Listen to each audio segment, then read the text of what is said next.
For a lot of people, 2023 was not a good year. Old wars stagnated and frontlines ground to a halt, whilst new wars and conflicts sprang up across the globe. Technology marched forwards whilst benefiting the few, and everything got more expensive as world economies teetered on recession. But obviously, it wasn't all terrible, and some of the failures of this year are lessons for the future, something which has been most evident in the film business.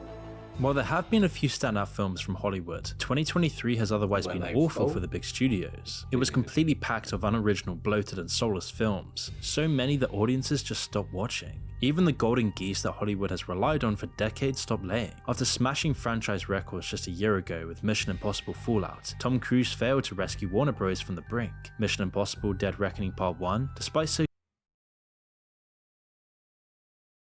Hold up.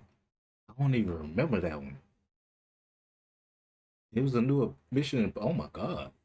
I ain't even hear about that. Picking up nearly $300 million in production alone, only delivered under double of that. And when you take away marketing costs, which often equal the budget, as well as the cut the cinemas take, then a $566 million worldwide box office means they lost hundreds of millions. Dang. The DC universe had some hilariously poor performances this year as well. Straight The Flash trash. opened as one of the worst superhero films we've seen in a long time. And despite Batman's presence, it was a laughingstock that lost hundreds of millions, while Shazam 2 barely even made an impact. Had they not released Barbie this year, Warner Bros. Would be in deep trouble by now. Maybe even as much trouble as Disney is in right now. You see, Disney as we doing all know, bad, Marvel boy. was hit especially I ain't gonna lie, Disney doing bad, boy. They need a donation or something, boy. They need to get their money up, boy. They doing bad right now.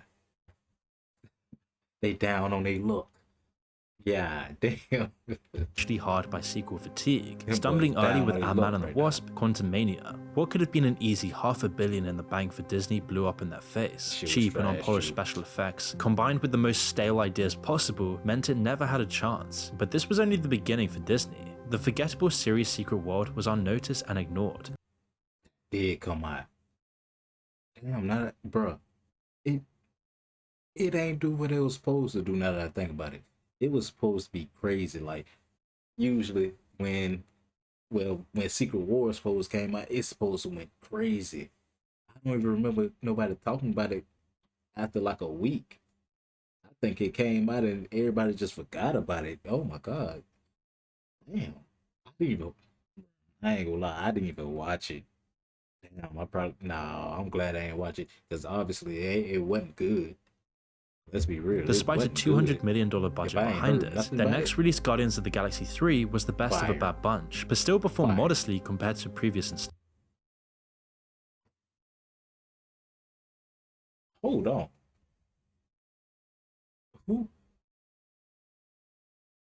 How? How y'all give Guardians of the Galaxy 2 a higher score than Guardians of the Galaxy 3? Guardians of the Galaxy 3 is a way better movie than 2. Come on, nah.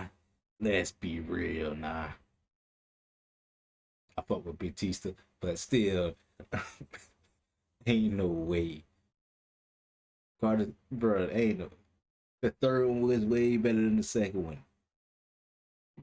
And they got no, bro. It should be at least a 90. I say it should. Guardians of the Galaxy 3 should have been a 90, bro, for sure. And this should be like a. I say like around like a 75 to 80 in that range, somewhere in that range. I wouldn't be mad, but an 85. Nah, I'm not going for that. I have to look at their scores to see how they grading. Just realized you can't even see it. It's an 80, but Guardians of the Galaxy got an 82. Installments. It wasn't a coincidence that the Marvel film that was the most original and unique was the only real 94% OKC. Yeah, see, that tomato score trash. winner. But It's from that there, it audience only score. got worse. The Marvels, their next MCU release, was plagued by reshoots, rewrites, and production chaos. VFX artists barely had any time to work on the 10 times the amount of work. Boy, nigga, they had them boys in a sweatshop. visuals under Marvel's shortening production cycles as well. Captain Marvel's character had always been weak. Her first solo film had only been kept afloat by having the lucky position of falling between Infinity War and Endgame. But when the sequel was left to fend for itself, it didn't even make back its production budget. Damn. And with their money printing machine suddenly coming to a halt, the rest of Disney was left to pick up the pieces. In short, they failed miserably. Their constant meddling and micromanagement of Pixar led to elemental Elemental getting one of the worst opening weekends in Pixar's history. Their attempt at an Indiana Jones reboot fell completely flat on its face. Like, why would you even do that? Who in my generation does seen Indiana Jones and give a fuck for real? Let's be real. Who gives a fuck? Nobody cared about this damn remake. The only people that care don't even probably go to the movies no more. Like, let's be real. And Little Mermaid didn't live up to its roots either. Wish, one of their own animated films, was just as much of a disappointment. Between Ant-Man, Secret Invasion, Indiana Jones, and The Little Mermaid, Disney lost over $1 billion, and they've been left with nothing but regrets going into the next year. That's it. I ain't gonna lie, that's for them, that's a lot of money, but it's not at the same time. I would think they would have lost a lot more. I'm gonna be real. Because they taking losses in the hundreds of millions now. I would have thought they would have lost a lot more than that.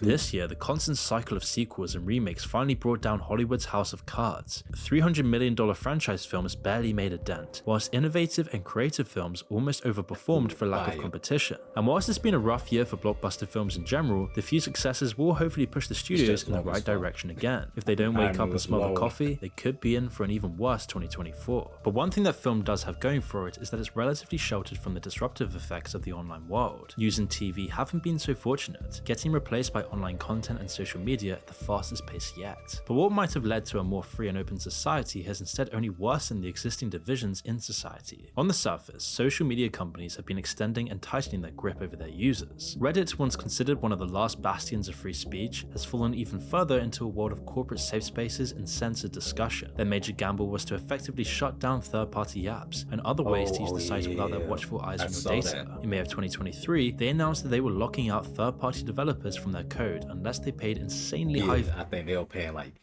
they told them like $10,000 a month or something like that. I think it was like $10,000 a month to some crazy number like that. Versus whatever they were paying in the beginning, but I think they lost their damn mind. Fees for the pleasure. Reddit is making a change saying, if you want to use our data for your own app, there are a lot of third-party Reddit apps out there, very popular ones, in fact, that just kind of suck up the data from Reddit and put it out on their own app. There used to be Twitter apps like this, too. Exactly. And because of this change, those apps are going to have to start paying for access to that data. Apollo, one of the most popular, was asked for $20 million a year to continue operating. It was a cynical move designed to put people on the official app. That way they could design their adverts to blend in as much as possible with the actual content. And the more people who give them the same attention as real content, the more money Reddit makes selling the spots. And it's safe to say that people weren't happy, and a majority of popular subreddits went on strike. But it didn't really last long. All Reddit had to do was wait out the 24-hour outrage cycle, deal with a few posts about spares, and get right back to making money. And it turns out most social media addicts weren't capable of tuning out for longer than 3 days. On top of that, the blackout gave Reddit an excuse. I'm laughing, but bro, that's hard as hell to do. I like telling, I could probably do without Instagram and Twitter. I could probably do without Reddit. I could probably do without all them, but it'll be YouTube. If you tell me to go 3 days without YouTube, boy, that's hard. I'm gonna be real. That's hard. I done tried to at least do a day, and I ain't gonna lie, it's hard. That shit is hard, bro. Like, especially like when I gotta sit down and eat. Oh my God, that's when it just hit me like, damn, I need something to watch. Like it just don't feel right not watching YouTube when I'm eating. Like, you can say I'm an iPad kid. I ain't gonna lie to you, I'm an iPad kid. I need that. I need YouTube. I need to watch something when I'm eating something, bro. Like, come on. Excuse to go after the last few mods on the site that will actually stand up to them past a token amount of pushback. Troublesome mods were rejected, whilst power mods were given even more power to tamper with what people were saying. Along with the adverts and the app changes came as much monetization as possible. Reddit Gold used to be one of the only ways the website stayed afloat, letting people give an ultimately meaningless reward to people who did a good thing. It was mostly harmless and a nice alternative to just throwing the money away. With the collapse of Silicon Valley Bank and general drought in venture capitalist billions, tech businesses have been squeezing their users as much as possible. It's led to other social media companies and tech giants following exactly the same script that Reddit's been using. They've monetized as much as possible, And one new development is Meta's plan to introduce an ad-free subscription service for their platforms in Europe. It came after the EU demanded that users actually be given an option to reject tracking and invasive data theft, so Meta responded by offering a paid service for people to avoid it. Regulators and courts in Europe have told Meta they need to give people a real choice. And whilst they might say it's to appease the EU, pulling the wool over their eyes would just be a happy side effect. Instead, it's part of a coming push to monetize and sell the very thing they've been taking from us all this time: privacy. Damn, so they want to take our privacy and then make us pay for taking our privacy. Like, come on, bro. Y'all wild. I'm gonna be real. But I think what it is, I know with YouTube, they say YouTube not really growing right now because basically you done hit your limit. You done basically hit the limit for right now. Unless you do like Facebook, try to give everybody free Wi-Fi and all that, but you done basically hit your limit for what you can do as the advertising and getting people to watch YouTube and everything. You done did everything. You can't get everybody, like, so that's why they're trying to get rid of ad blockers and all that, because they was trying to get more money. I remember that. Yeah, I got that weird ass ad. Nigga, I got a sex ad one time. What they call my dick small? That's what they did. I remember that shit. Them boys really call my dick small. That's if the service actually protects your privacy at all, which remains to be seen. But the number one way that these companies make their money is through engagement. All the expensive digital stickers and monthly fees don't mean a thing if you can't keep people on the app. That's where the algorithms come in. TikTok has been ahead of the curve for quite some time, using short-form content and promoting divisive topics to maximize engagement as much as possible. And it's created a generation of addicts that can't watch a 20-second clip of something if it doesn't have flashing lights, subway surfers, and an AI voice to spoon-feed what's going on right in front of you. Other companies have been catching up though, and it's made society more divided than ever. Global issues and politics are shortened down and distilled into two opposing viewpoints. Troll farms and bot accounts push both sides incessantly, only adding to the maelstrom. The audience gets split into two echo chambers who only see evidence for their points and strawmans of their opponents. And apart from making the internet a much worse place to exist, it simply makes society weaker. A divided nation is paralyzed, and democracies are more divided than ever. And with everyone fighting their own civil wars online, it lets corrupt and greedy politicians take even more advantage than they already are. But it also leaves us unable to properly respond to the growing threats that we've seen unfold over the past year. It's not something that's lost in billionaires behind their modern outrage machine. In fact, Zuckerberg, one of the principal architects of social media, has spent a sizable portion of his vast wealth building his own luxury survival bunker in Hawaii. Over the course of a decade, the billionaire has spent his vast machine. In fact, Zuckerberg, one of the principal architects I thought he was gonna say the Wi-Fi thing. Oh my god. Of social media, has spent a sizable portion of his vast wealth building his own. Oh shit, something coming. Oh my god. Oh shit, they finna do something wild. Oh goddamn, it's over. Fuck it, it's over. Fuck it. They finna do some wild shit, and we go get fucked over, and they go hide. God damn it. Luxury survival bunker in Hawaii. Over the course of a decade, the billionaire has spent $270 million on a restricted compound of mansions and underground facilities designed for decadence and self-sufficiency. It's ironic that these people who always talk about well, we did. Fuck it. Might as well accept it.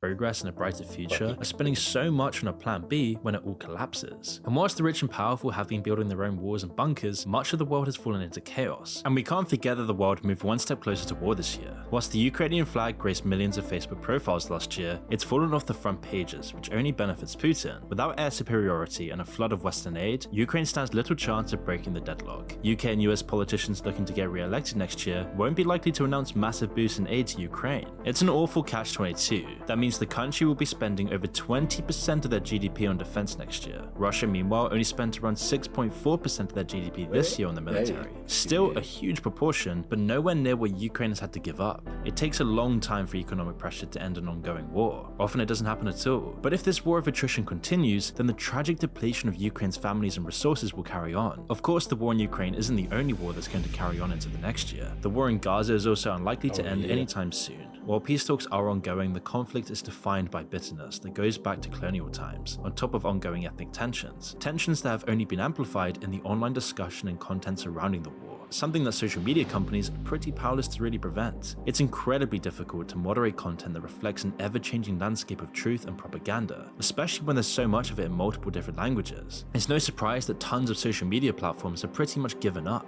TikTok even removed the button their moderators were using to flag suspicious or inflammatory content that's not in their own language. Instead, they were told to put it through Google Translate. But it isn't really a problem that social media platforms are incentivized to solve though. Controversial and provoking content is exactly what they want because anger leads to engagement and therefore more profits. The drawback of course is that people absorb the propaganda and it changes how they think. Subtly and without their knowledge, they pick up the language itself of division and conflict, and it changes how people think and how they react to the world around them. It's another case where modern technology has only really added problems to the world rather than solving them. And whilst progressing faster than ever, tons of big tech's innovations and products have only really served to uproot and displace the old industries. Whilst the shift lined the pockets of tech CEOs, companies like Uber and Airbnb have generally made things worse for everyone else, both the people actually doing the work as well as the customers. Virtual reality and augmented reality so far hasn't really made the push into the mainstream that we might have expected 5 years ago, but this year did have some huge breakthroughs. On the Lex Fridman podcast, we got a small window into what that future might look like when they conducted the interview entirely through the metaverse. There were some limitations of course. The realistic avatars only depicted the head and shoulders, and before the interview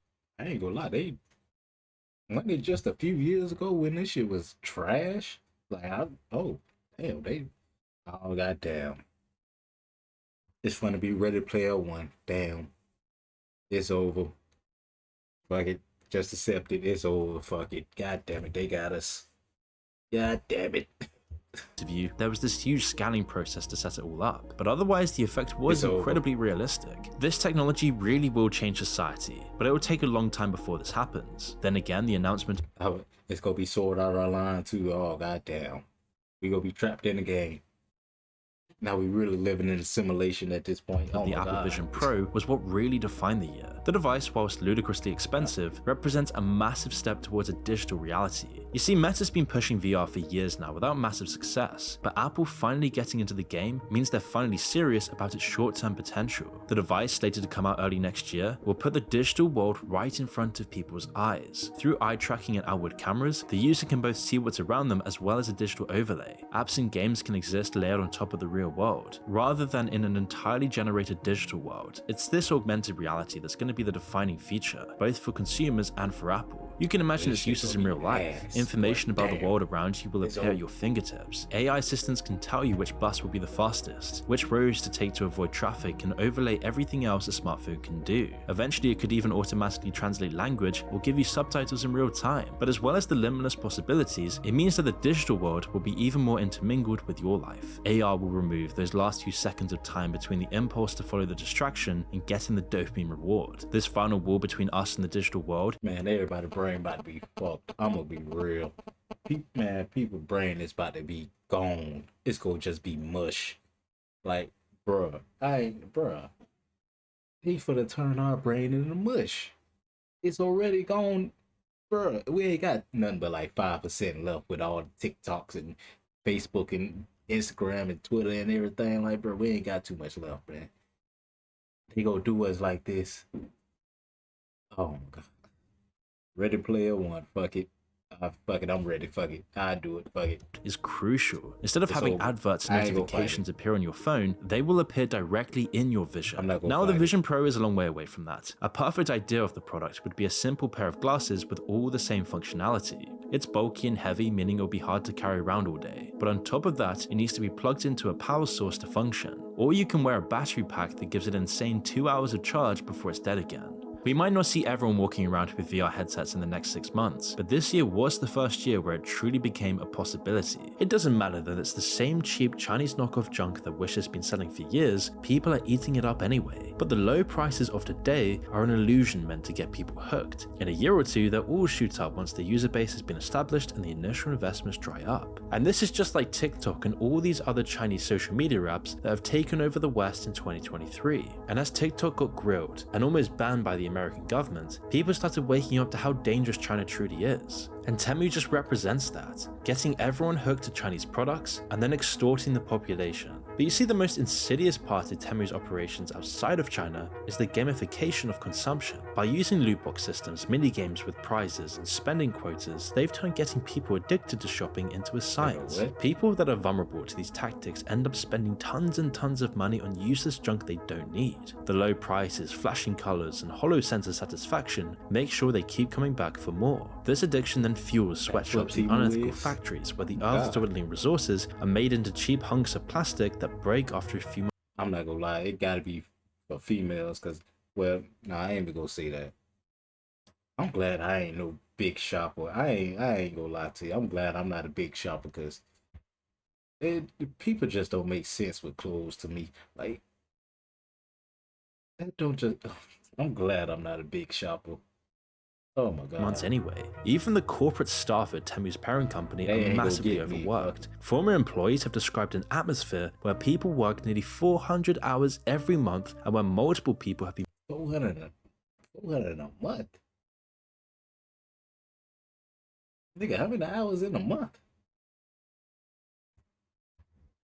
Hold on.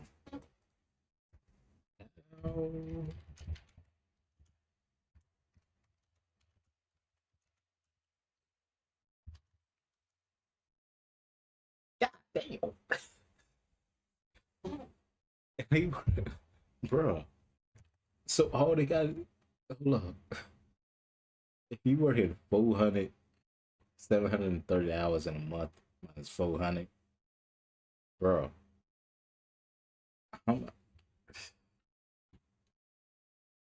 Okay. And it's 24 hours in a day. So, oh my god. Nigga, all you can do is sleep. All you can do is sleep. You can't even do nothing else. You just, bro, like, obviously, right? Say, bro, that's so, right? But it is 3:30, bro. So you only getting 80 hours to yourself. 80 hours. That's it. Not even 80 hours, my nigga. Like, bro. You shitting me.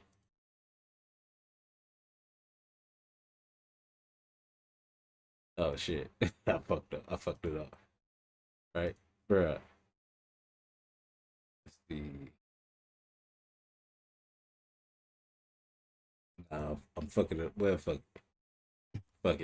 But you want to get down, that's crazy. Been pushed over the edge, and as Temu expands into the West, this work culture will come with it. It's a classic big tech move of taking a vice or addiction that some people have and pushing it to the extreme. The promise of cheap stuff is especially effective with how awful the economy has been over 2023. While the massive crushing recession was narrowly avoided, most world economies stagnated this year as inequality rose to unprecedented levels. For most, it was the year of the cost of living crisis. Energy prices skyrocketed, housing got even more unaffordable, and inflation remained high relative to wages. And the money that everyone lost went up the system into the ruling classes. The world's 25 wealthiest families added an extra 1.5 trillion to their bank account. Yeah, damn.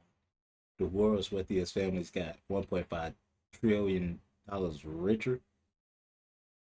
Yeah, the only question that remains is how much more can they take before the bottom collapses from under them? The world can't bear such a greedy and top-heavy 1% for too long. The scales always correct themselves, at least eventually. That's why throughout 2023, it always felt like we're living on borrowed time. Everywhere you go, there's some massive crisis looming or some society-wide problem that's only getting worse. The world is in for a rough time, but there are some signs of good things to come. While technology seems like the source of most of our problems today, it also holds the promise to solve them tomorrow. Just this December of 2023, scientists at the Lawrence Livermore National Laboratory in California successfully repeated a groundbreaking fusion reaction. While fusion has always seemingly been 20 years away, this is real progress towards nearly unlimited and clean free energy. Other breakthroughs are sure to come, which will significantly change people's lives for the better. Medical technology is in a new renaissance as well. New cancer treatments and technological advances save more lives every day. We don't hear about incremental progress. The way the world gets just a little bit better gets pushed out of our minds by the big breakthroughs or the huge news stories. But it is happening. We're living in a transitional period in human history, and 2023 marked this turning point. And of course, the world is changing so fast that there are going to be massive problems to deal with. But it's these times of crisis that make the strongest societies. If we can get through this without blowing ourselves up, then with any luck, we'll create a far better world for our children to inherit. 2024 might not be any better than 2023. In fact, it might be a whole lot worse. But eventually, the pendulum will swing back around, and the world will outgrow its current problems. In the meantime, though, at least we'll probably get some better movies to watch.